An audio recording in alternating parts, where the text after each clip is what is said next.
श्रावणी घेवड्याची भाजी करूया. त्यासाठी मी इथे पाव किलो श्रावणी घेवडा बारीक कापून स्वच्छ धुवून घेतला आहे. भाजीसाठी एक कांदा बारीक कापला आहे आणि लसूण बारीक कापून घेतला आहे. कढईमध्ये मी 1 चमचा तेल चांगलं गरम केलं आहे. त्यात आता आपण फोडणी घालूया. मोहरी, जिरे, लसूण चांगला लालसर झाला की त्यात कांदा घ्यायचा आहे,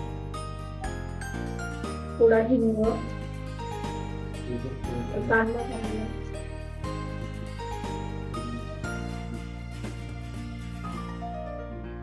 कांदा लालसर परतून घ्यायचा आहे.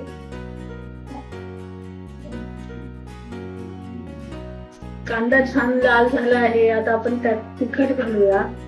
तिखट आपल्या आवडीप्रमाणे कमी जास्त करू शकता. मी इथे 2 चमचे तिखट घातला आहे.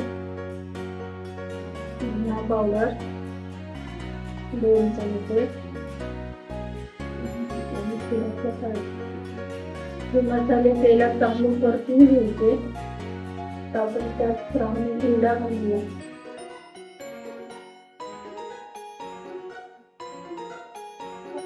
ही भाजी वाफेवर शिजवायची आहे. यात पाणी ओतायचं नाहीये. भाजी चांगली मसाला सोबत काढून घ्यायची. त्याच्यात आपण चवीनुसार मीठ घालूया.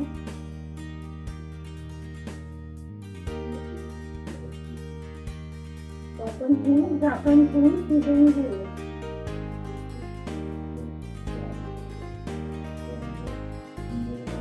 झाली आहे. झाकण ठेवून भाजी छान शिजली आहे. रंग पण छान आला. आता यात आपण दाण्याचं कूट टाकूया.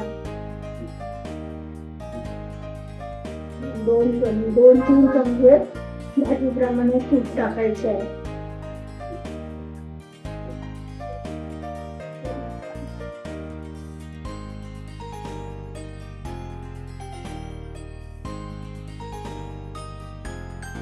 आपली श्रावणी घेवड्याची भाजी तयार आहे. जर तुम्हाला माझा व्हिडिओ आवडला असेल तर माझ्या चॅनलला लाईक करा, शेअर करा, सबस्क्राईब करा. थँक्यू.